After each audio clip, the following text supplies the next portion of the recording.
It's very hard to read Donald Trump's mind, but I have just had a meeting actually yesterday with one of the very renowned Western journalists, and we had this discussion, and we both agreed with that we're not giving up on Donald Trump yet, because he does have this out of the deal thing going, and of course, from where we see it, it seems like he's more willing to apply pressure on Ukraine than on Russia.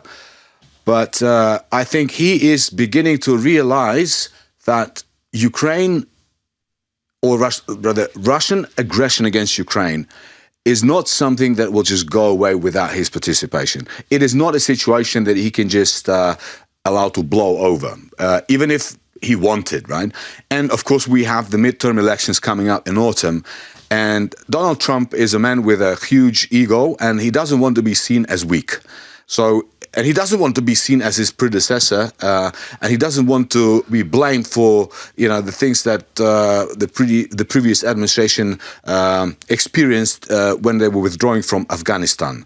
So the reason why I think the Americans are still pushing hard with the negotiating process, while they understand that Russia is just playing with them and just trying to buy time, is because they still haven't come up with a solution. They just don't have any idea how to actually, because what they're seeing by now is this. They see that the Ukrainians wouldn't budge, right? They have tried to scare us, to frighten us. And look, one thing this winter actually has shown is, unfortunately, and it's almost tragically, but this winter, which is probably the coldest winter in more than a decade, it's a winter of incessant Russian attacks on Ukrainian energy infrastructure and power grids.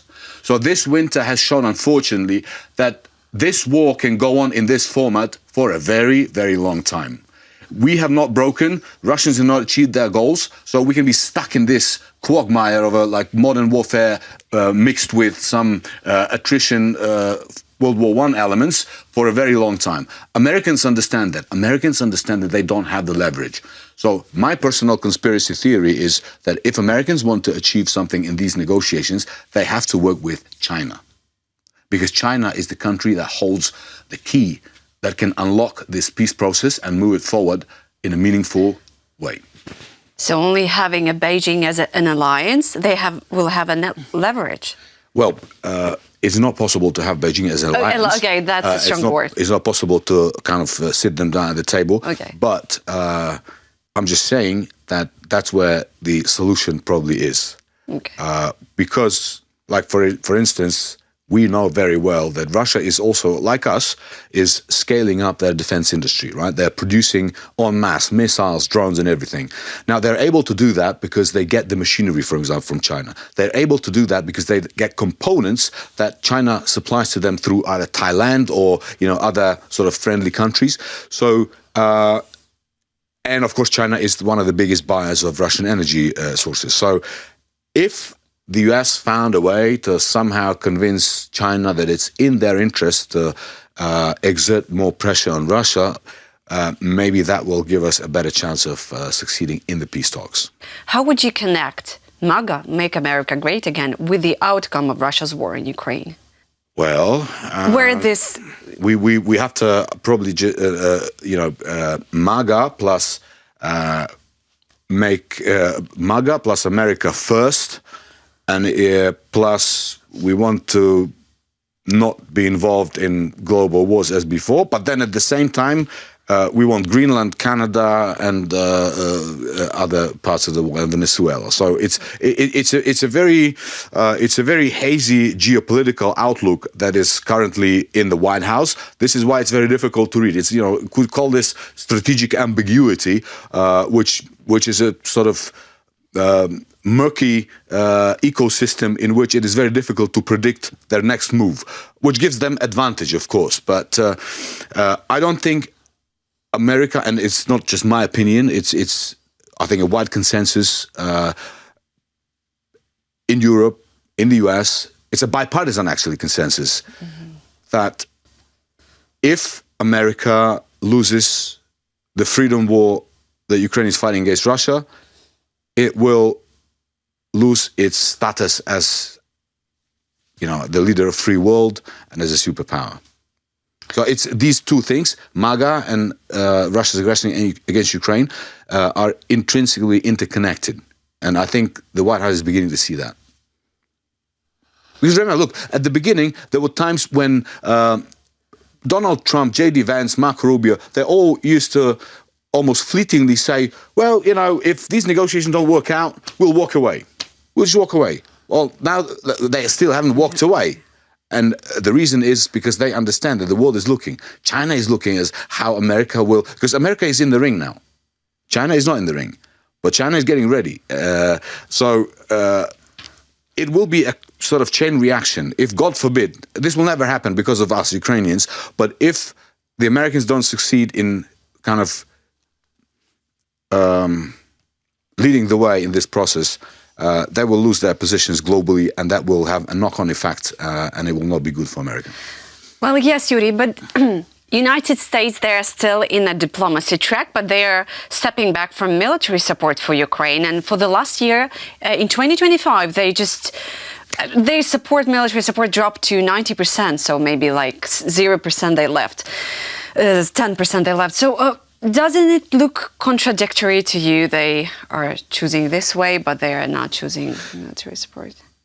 Nataliia, I will again say that I tend to view this through this prism of strategic ambiguity, because while on the one hand it is true what you've just said, that the numerical measurement of their support has dropped, at the same time, just recently we have seen, and of course this cannot be attributed to the US White House administration, but we have seen that there were certain movements by the US in terms of Starlink technology that kind of gave us advantage. So that's asymmetric. That's not sort of direct help, in terms of, not like the help that you can receive in Rzeszów airport and load it up on platforms and bring it to Ukraine in terms of weapons or funds. But is it helping us? It is. Are we still using their intelligence? We are.